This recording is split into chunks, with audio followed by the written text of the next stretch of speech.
አስቸጋሪ ነው። ትልቁ ስህተት የተፈጠረው መጀመሪያ ስልጣን ሲሰጥ። በዚህ ላይ ፋክተሮቹ ምንድን ናቸው? አንደኛ በወቅቱ የነበረው ፖለቲካ ሃይሊ ኢሞሽናል የሆነ ፖፑሊስት የሆነ እንደገና ደግሞ ቲፒኤልኤፍ ቨርሰስ ሌላው በጥላቻ የሰከረበትና ምን ሊመጣ ይችላል ብሎ ለማገናዘብ ጊዜ የማይሰጥ እልህ እና ጥላቻ በሚኖርበት ጊዜ ሰው ሚዛናዊ ሆኖ ማሰብ አይችልም። ሁለቱ ከተቀላቀሉ እኛንም የገጠመን ያ ለውጥ እኮ አብዛኛው የዛ ለውጥ ተዋናኝ የሚባለው ሰው ጥቂት ሰዎች ይነሳሉ፣ ግን ጥቂት ሰዎች አልነበሩም። በአመራር ደረጃም በህዝብ ደረጃም ሰፊ መሰረት ያለው የማይቃወማቸው መስመሮች ነበሩ። ኢህአዴግ እንዲሻሻል በተለይም ደግሞ ኢህአዴግ ከዲሞክራሲ ጋር የተያያዘ ያለበትን ድክመትና እንደዚህም ደግሞ በኢትዮጵያዊነት እና በዚህ በብሔሮች መካከል ያለው በተለይ ኤትኒሲቲን ለሞቢላይዜሽን ለፖለቲካል ሞቢላይዜሽን የመጠቀሙ ሁኔታ እየተዳከመ መሄድ ሲገባው እየጨመረ እየገነነ በተለይም አንዳንድ ጊዜ የማፈኛ መሳሪያ ሆኖ እያገለገለ ሲመጣ እንዲህ አይነቶቹ መቀየር ያለባቸው ነገሮች ሁኔታዎች ነበሩ እና ከዛ ጋር ተያይዞ በህዝብ ላይ በዚህ ተረጋግቶ በአገሩ በነፃነት እንዳይንቀሳቀስ የመፈናቀል የተለያዩ ነገሮች ተፈጥረዋል። ስለዚህ ለውጥ ያስፈልግ ነበረ በእውነቱ። ያ ለውጥ ግን ኢህአዴግን በማሻሻል አድርጎ የኢህአዴግ መቀየር ያለባቸው ፖሊሲዎች እና በተለይም ደግሞ ፖሊሲዎቹ የሚመነጩባቸው ህገ መንግስቱን ጭምር የሚነሳበት የፖለቲካዊ ሁኔታ እሳቤዎች ሼፕ መደረግ የነበራቸው መስተካከል የነበረባቸው ነገሮች ነበሩ። ከዛ በተረፈ በዛ ለውጥ የተሳተፈ ውስጥ አሁን ባለው ሁኔታ አብሶሉት የሆነ የሊበራል አገርን እንደው ሊበራል የሚባሉት ሀገሮች የሀገራቸው ብሔራዊ ኢንተረስት አለ። ያንን አሳልፎ አሁን ፕሬዚዳንት ትራምፕ ታሪፍ አሜሪካንን ይጎዳል ብለው ነው አይደል? የመንግስት ኢንተርቬንሽን ነው እኮ ይሄ ትልቅ ኢንተርቬንሽን ማለት አሜሪካ የበለጠ እንግዲህ ሊበራል ሀገር የለም፣ የሊበራል አቀንቃኝ ሀገር ነው። የኛ እኮ ከዚህ ሁሉ የሀገር ብሔራዊ ኢንተረስትን ሁሉ ለአደጋ የሚያጋልጡ ሁኔታዎች ናቸው የተከናወኑ። ይሄንን የሚያደርግ ለውጥ ይመጣል ብሎ ማንም የሚያስብ አልነበረም።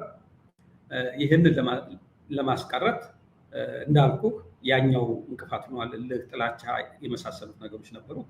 ሌላ ፋክተር ደግሞ አብዛኛዎቹ የለውጡ አንቀሳቃሽ ክልል ላይ የነበሩ ሰዎች ናቸው። በተለይ አማራ ክልል አብዛኛው አመራር ስለ አብይ የነበረው ግንዛቤ በእውነቱ ለመናገር ሩቅ ነው። አብይ በረጅም ጊዜ በኢህአዴግ ውስጥ እንግዲህ ኢንተራክሽን የሚካሄድባቸው ሰው ጋር የሚተዋወቅባቸው መድረኮች አሉ። አክቲቭ ኢንቮልቭመንት ያላቸው ሰዎች የሚታወቁበት። አብይ በነዛም ውስጥ አልነበረም። ስልጠናዎቹ ምናምን ወይም ደግሞ ያን ያህል ለሰው ግልጽ ሆኖ ሊታወቅ በሚችል መንገድ ነበረ ማለት አይቻልም። ያምኑ ግን ጥያቄ ያነሱ ሰዎች ነበሩ። ስሬስ የሆነ አብይ አገሩ ለመምራት የአቅምም የፖለቲካ አቅምም ወደ ዲሞክራሲ የሚያሸጋግር ፖለቲካል ዊሊንግነስ ወይም ደግሞ የፖለቲካ ፍላጎትም ኮሚትመንትም የለውም። ይልቁንም ይህን ሀገር ወደ ቀውስ ያሸጋግረዋል ብለው አጥብቀው የተሟገቱ ሰዎች ነበሩ። ነገር ግን በዛ ያ እልህና የጥላቻ እንትን ስለነበረ መስመር ስለነበረ መደማመጥ ሊፈጥር አልቻለም። አብዛኛው ሰው እንዲመረጥ አደረገው። እስከዛ ድረስ ይህን መቆጣጠር ይቻል ነበር። ከተመረጠም በኋላ የተወሰኑ ወራቶች ይድል ነበሩ። በተለይም ደግሞ የኢህአዴግ ድርጅቶችን ለአለማፍረስ ሌሎቹን የቀሩትን የአፋር፣ የሶማሌ፣ የጋምቤላ የመሳሰሉትን የነዚህን አካቶ ኢህአዴግ እንዳለ ማስቀጠል የሚቻልበት ሁኔታ አትሊስት አንድ የክልሎቹ ፓርቲዎች መኖር ባላንስ ፓወሩን ሚዛን ለማስጠበቅ ትልቅ አቅም ይፈጥሩ ነበር። በተለይም ደግሞ ብአዴንን ሲመለከት ትልቅ ሚዛን መድፋት የሚችል ድርጅት ነበር። እነዚህም ሁሉ ተቋሞቹንም እያፈራረስ ሄዶ ወደ አንድ ሰው ትናለ ኋላ ቢከፋውም አብዛኛው ሰው ወደ ጥፋት እያመራ ቢሆንም አንድ ፋክተር ያላነሳሁት አለ።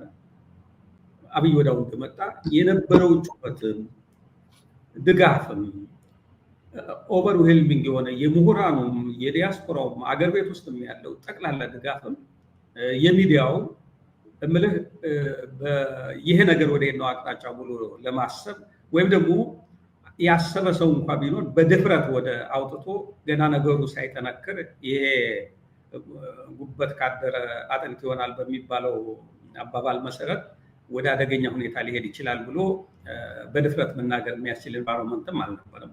ፖለቲካል ኢንቫይሮንመንቱም የራሱ ከባድ የሆነ ነገር ነበር። በሚገባ አንድ እንግዲህ ጀዋር አንዴ ስትጽፍ አብይን ለይታችሁ ታጠቃላችሁ የሚል ጥያቄ ከለገሰት ሁሉ በተዘዋዋሪም ቢሆን ተነስቶ የጻፍከው ነገር ነበረ። ምክንያት አለን ብለህ የዘረዘርከውን ነገር አንብቤያለሁ እና አሁን ስንነጋገር ግለሰብ ላይ ተተኩራላችሁ እንደዚህ የሚሉ ሰዎች አሉ። ከሉዊስ 14ኛው ከፈረንሳዩ ንጉስ በከፋ ደረጃ በተግባሩ በንግግሩ በምኑ ሁሉ አም ዘ ስቴት እያለ ያለ ግለሰብ ነው።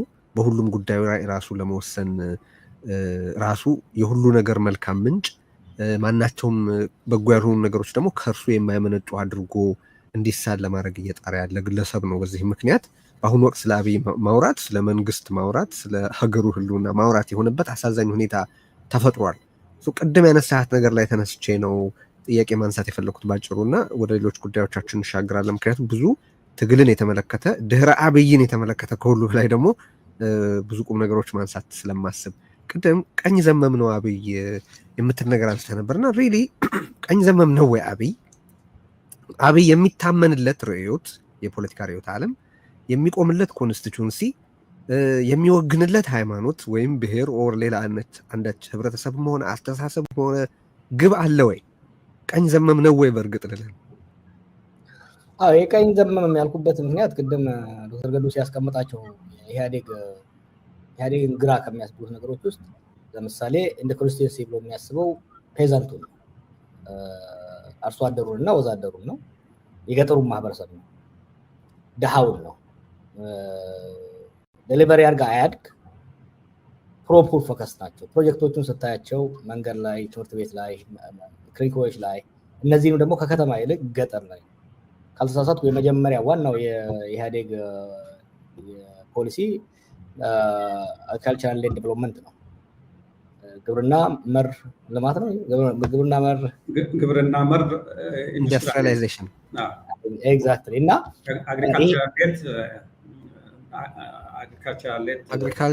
አግሪካልቸራል ዴቨሎፕመንት ሌድ ኢንዱስትሪያላይዜሽን አድሊ ነው እና ከዛ በኋላ ነው ጂቲፒ 1 እና 2 የመጣው። ከጂቲፒ 1 እና በፊት ፎከሱ ከመሰረቱም ማለት ነው ከመሰረቱም እነመለስም ጠንሳሾቹም የግራ ዘመም ተማሪዎች እና አስተሳሰባቸው ከዛ የመነጭ ነው። ስልጣን ከተያዘ በኋላም ግራ ዘመም ፕሮ ሩለር የሆነ ፖሊሲ አመለካከት ነው ያላቸው። አብይ ስትወስድ ገጠሩን ኮምፕሊትሊ አባንደን አድርጎታል።